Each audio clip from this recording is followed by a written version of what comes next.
there were certain characteristics of the Mendelevian periodic table, that periodic table which is there on your screen, and how Mendeleev was able to categorize, how he was able to group all the elements which were having similar chemical property under a particular group. He has prepared their oxides and hydrides, not halides, sorry, hydrides. Now, what is oxide and what is hydride? What he has done, he has just find it out that how they are going, if the elements are going to react with oxygen, what sort of what sort of formula, chemical formula they are going to form. And all those elements who were having the similar chemical formula like R2O, they were grouped in first group. Then who were having the RO formula, he grouped them in the second, and who were having R2O3 and RO2, R2O5 and so on, right? So this way, even he studied about their hydrides also. And then what does this R represent? This R represent, it's a generalization. Like we have in case of carbon, the general formula, just in order to write down the general formula, we used to write CnH2n.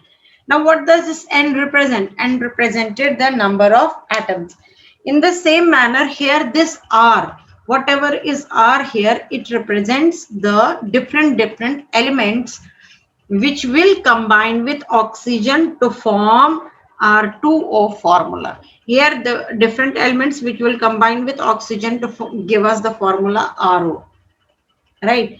Like if magnesium combines with oxygen, as you know, the combining capacity of magnesium is 2, oxygen is 2. So what they will crisscross there, like what you have done in ninth class, how to write the chemical formula, and ultimate the formula of magnesium was MgO. So all those elements who were having the formula RO or M, they were grouped in this category, right? This is the how he tried to study the chemical formula. He tried to study about the chemical properties, so that he can group all those elements who are having the similar formula, who are having the similar chemical behavior. He grouped them under the same group. So there were certain features of the Mendelevian periodic table. The different features of the Mendelevian periodic table where your characteristics were that there were the 7 horizontal columns. These columns, the 7 horizontal columns were there, and 8 vertical columns. These vertical columns are called as groups, and the horizontal one he called as periods. If we move in this way, left to right, we move in a period, and if we move top to bottom, we are moving in a group.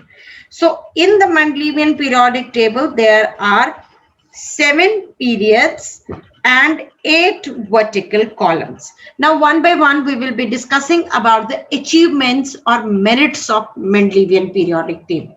First merit is there was a proper systematic study of the elements, and the 2 basic criteria which he used for classifying the elements was, one was increasing atomic mass, and one was grouping of similar elements having similar chemical property. He grouped them under the same element, right? So this was one of the achievements of Mendelevian periodic table, that is, there was a proper systematic study of elements. Second merit was that this is one of the, you can say, achievements of the Mendelevian periodic table. One of the biggest achievement of the Mendelevian periodic table. Why he is called as father of periodic table? Because He was the first person to group all the atoms known at his time in a proper manner. Not only he grouped them as per their similarity in the chemical property, but he left spaces for those elements which was not known at that time, and he was able, he boldly predicted that those elements for which I am leaving the space in the periodic table, they will be discovered later on. That means he, like Newland, he did not close the doors for research. For example, in the which on the screen you are seeing the periodic table of Mendelian periodic table, and you can see that he has left the spaces which are not marked, which are not colored. They are the spaces which he left for all those elements which were not known at that time, and he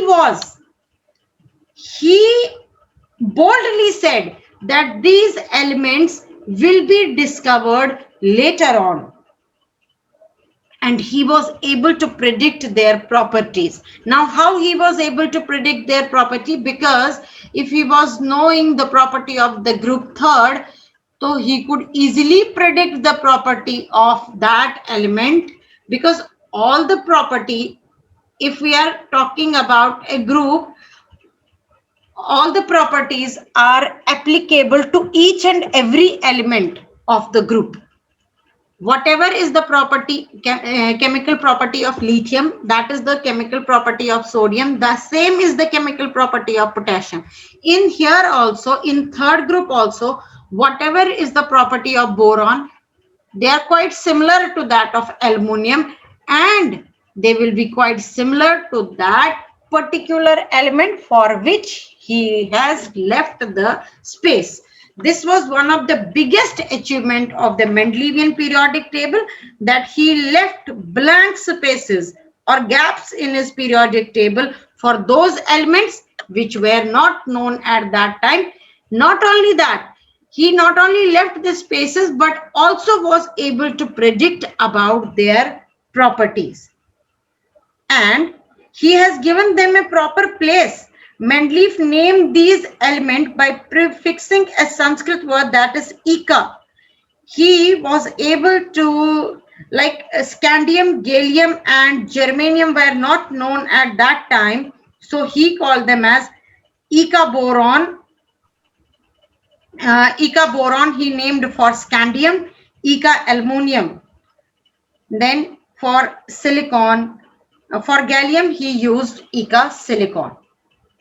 So it was there that he was able, not only able to predict the property, he not only left the spaces, but he was able to predict about their properties also, right? This was also one of the biggest achievements of the Mendelian periodic table. Next achievement was that the noble gases or inert gases which were said at that time, they were easily incorporated in his periodic table, because he, at the last of the periodic table, he gave them a proper group that's called as 8. So he gave them a group, and these noble gases were he was easily able to incorporate them in their periodic table. The inert gases element discovered, which were discovered later on, were easily placed in his periodic table by placing them in the separate group. So these were the achievements of the Mendelian periodic table. But now there were certain drawbacks also. And the first drawback was that, if we can go back to the periodic table of Mendeleev, yeah, here you can see the limitation or the anomaly was regarding the position of hydrogen, which is there in the group number 1. In the group number 1, there is lithium, sodium, potassium, rubidium, augustinium, cesium, and orium. All these are metallic in nature. They are metallic in nature, but hydrogen was non-metallic in nature. Hydrogen was non-metallic in nature. Even then, he placed them in. He placed hydrogen in the same group. What was the reason? The reason was that, like rest of the elements is having uh, one atom in their last shell. In the same manner, hydrogen is also having one atom in its last shell, but rest of the properties, few properties of hydrogen are quite similar to that of lithium, sodium, potassium, but rest of the properties are not similar. So this was one of the anomaly of Mendelevian periodic table, that he could not assign a proper place to hydrogen. He was not able to assign a proper place to hydrogen, although hydrogen being non-metal should have not been placed in group number 1, but some properties were related with the lithium, so he placed them in there. So that's why we say that this is one of the anomaly of Mendelevian periodic table, that he was not able to assign a proper place to hydrogen, right? Second anomaly was isotope. What are isotope? Isotopes are the element of the are the atoms of the same element whose atomic number is same but mass number is different. But the atomic mass is different. For example, if I talk about, there are 3 isotopes of hydrogen. If I talk about the isotopes of hydrogen, there are 3 isotopes like protium, deuterium, and tritium. Right? Protium, they are the atoms of same hydrogen. They are the atom of hydrogen, but you can see as their atomic number is same, but what is different is their atomic mass. One of the criteria to just place the atom in the periodic table used by Mendeleev was increasing atomic mass. It means that if these 3 elements have different atomic mass, he should have assigned them 3 different places. But he was not assigning them separate place.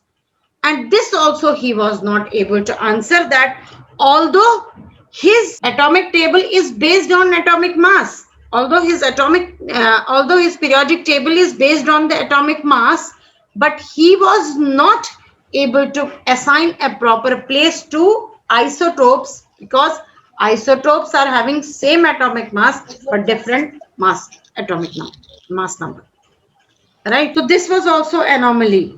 That position of isotope in Mendelevian periodic table was not fixed. Okay. Then there was wrong order of the atomic masses. Like if he said that the one of the criteria which was fixed by Mendeleev was increasing atomic mass. He has to place atoms in a periodic table in such a manner that there should be increasing atomic mass. They should be placed in increasing atomic mass. But if we look at cobalt and nickel, which are in the group number 8, if we look at the cobalt and nickel, they have been wrongly placed. Why? Because nickel should have been placed first, followed by cobalt. But it was vice versa, that he placed cobalt first, nickel later on. Where we can see, if we talk about the atomic mass of cobalt is 58.93 unit, and the atomic mass of nickel is 58.71. So as per his criteria number 1, He should have placed nickel first, then cobalt. But you can yourself judge from the Mendelevian periodic table. He placed cobalt first, nickel later on. He was not also able to explain this, that why he has placed the elements in the wrong order of increasing atomic masses. Yeah, there were a lot of achievements of the Mendelevian periodic table, but these were the few basic defects which were there in the basic defects in the Mendelevian periodic, that he was not able to assign a proper place to hydrogen. He was not assigned a proper place to isotopes. He was not able to explain the wrong order of the elements, right? These were the major drawbacks, anomaly, or demerits, defects, all are same. Demerits, defects, anomalies, these are all said to be the same word. That is, these were the defects of the Mendelevian periodic table. So next attempt which we see today is modern periodic table, which was developed over a period of the time with the efforts of different chemists. Now we will be discussing them. Our labs, those periodic tables which we see today in our labs, that is called as modern periodic table. And whatever were the defects of the Mendelevian periodic table, or whatever were the limitations of Mendelevian periodic table, which he was not able to explain, all those anomalies have been removed in the modern periodic table. How and why they were removed? Before we discuss about that, we must understand one thing, that in 1913, there was a scientist, his name was Henry Moseley. Henry Moseley, an English physicist, he said that atomic number of an element is more fundamental. Please keep this thing in mind, that what he said become the basis of the modern periodic table. He said that atomic number of an element is more fundamental than its atomic mass, right? And he was the one who gave us the modern periodic law. And what does the modern periodic law says? Property of the elements are periodic function of their atomic numbers, not their atomic masses. Then later on, Niels Bohr developed the modern periodic table, but keeping the same principle into consideration which was given by Henry Moseley, which stated that atomic number of an element is more fundamental property than its atomic mass, because in 9th class we have already discussed about that atomic number given to a particular element is on the basis of the number of protons, where atomic mass is the just relative atomic mass. So we can easily say that atomic number is more fundamental than atomic mass. So he gave us the modern periodic law also, that the properties of elements are periodic function of their atomic number, right? Then these observations which were used by John Dalton, where he used these observations to find out the modern periodic table. And this is how the modern periodic table looked like.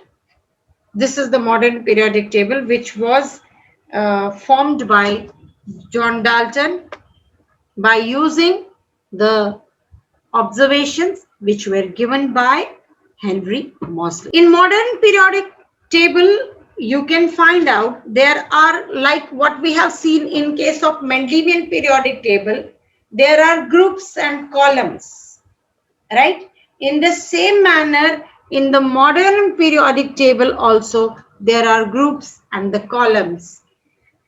There are modern periodic table has 18 vertical columns which are called as groups and 7 horizontal rows which were called as periods. So in the modern periodic table also there are how many now, as if we compare it with the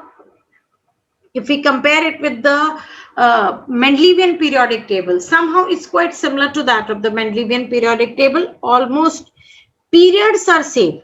Like there were 7 periods in the Mendelian periodic table. Here in the modern periodic table also we are having the 7 periods, but groups have been increased. There were only 8 groups in the Mendelian periodic table, where today in the modern periodic table we are having 18 groups, which we named as 1A, 2A, 3A, 4A, 5A, 6A, and then in the center there lies the third B, fourth B, fifth B, sixth B, seventh B. There are the 13 groups in total.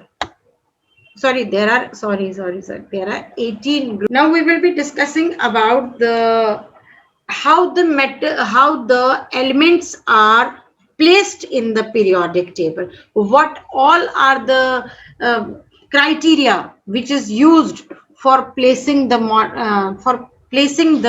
elements in the periodic table, and each and every element so far known to us has find a place in the modern periodic table. So far 118 elements are known to us, and 118 elements we have been able to incorporate in the modern periodic table.